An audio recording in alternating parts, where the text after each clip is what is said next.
HP entry levelnya Redmi ada yang baru lagi nih guys. Melalui Redmi E2 ini, kalian udah bisa nikmatin Android 13 Go Edition yang smooth dengan harga yang sangat ramah di kantong. Dibanderol dengan harga Rp1.149.000 pakai chipset sekelas Helio G36. Apakah HP ini masih worth dan nyaman untuk dipakai di tahun 2023 ini? Simak video kali ini biar tahu kelebihan dan kekurangannya ya guys. Tampilan depan dusnya masih khas Redmi banget. Ada logo Xiaomi, nama seri, dan langsung kelihatan full desain bagian depan dan belakangnya. Di bagian belakang dus ada 4 selling point utamanya, kode IMEI dan serial number, varian warna dan varian memori 3/32 GB. Langsung kita buka aja dan lihat apa aja isi dalam kemasan bawaannya.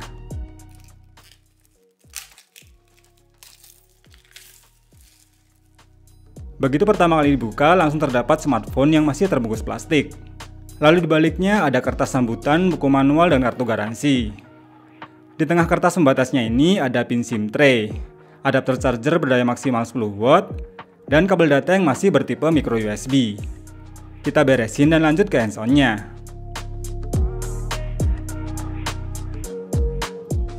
Impresi awal ya, desain bodi belakangnya ini emang udah kekinian banget, dengan tampilan kamera boba yang bersetup dual kamera. Finishing liternya yang berbahan plastik ininya pun masih mudah ninggalin bekas sidik jari, dengan build quality yang masih terasa kopong jika diketuk kayak gini. Tapi untuk handheldnya malah terasa nyaman dan pas digenggam. Apalagi bodi belakangnya terasa keset dan gak licin. Di samping kanan ada tombol volume dan power. Di kiri ada lubang kecil untuk buka slot dual SIM dan micro SD. Yang uniknya malah lubang speakernya ada di bagian atas. Sedangkan di bawah ada lubang jack audio, charger, dan mic. Kita nyalakan dan setting dulu sebentar. Inilah tampilan awal dari Redmi E2.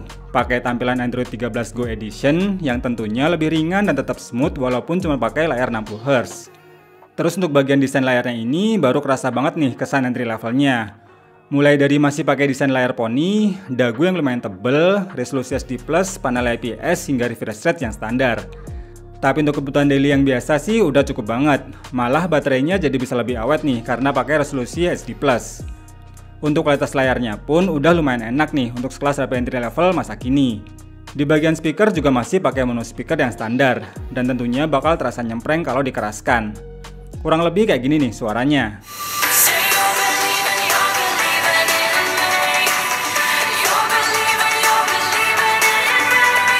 Dan salah satu kelebihan HP ini ada pada fitur kamera utama sebesar 8 MP AI dual camera yang dibenamkan juga lensa bokeh di lensa keduanya.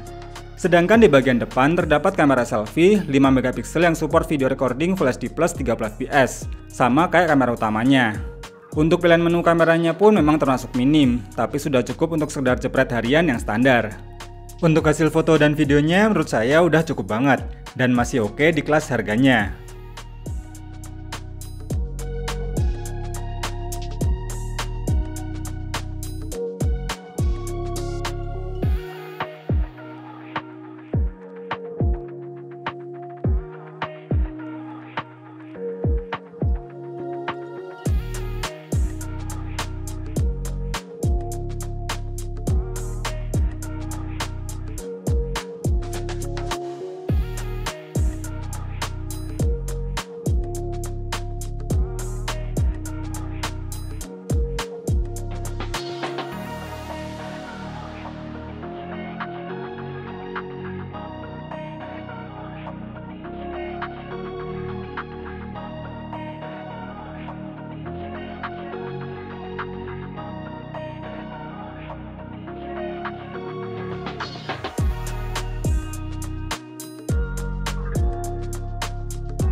Hai guys, untuk perekaman kamera depannya ada di 1080p 30fps.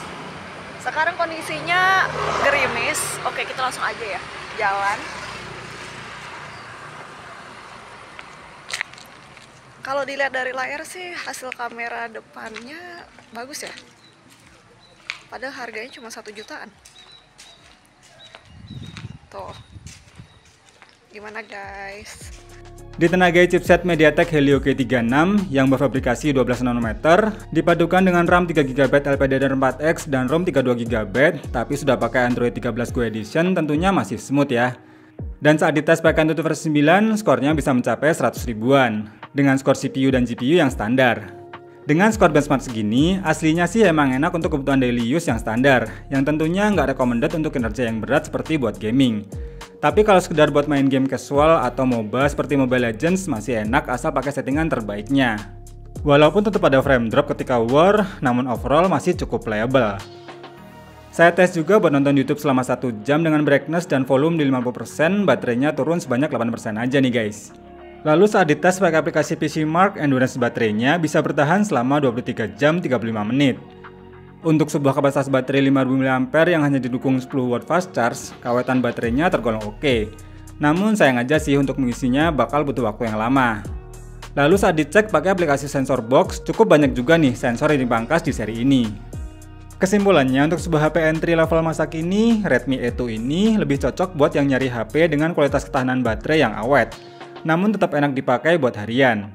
Kualitas kameranya juga masih oke untuk kelas harganya. Kekurangannya paling dicolokan charger yang masih mikro hingga tidak adanya fitur khas Xiaomi yaitu infrared blaster.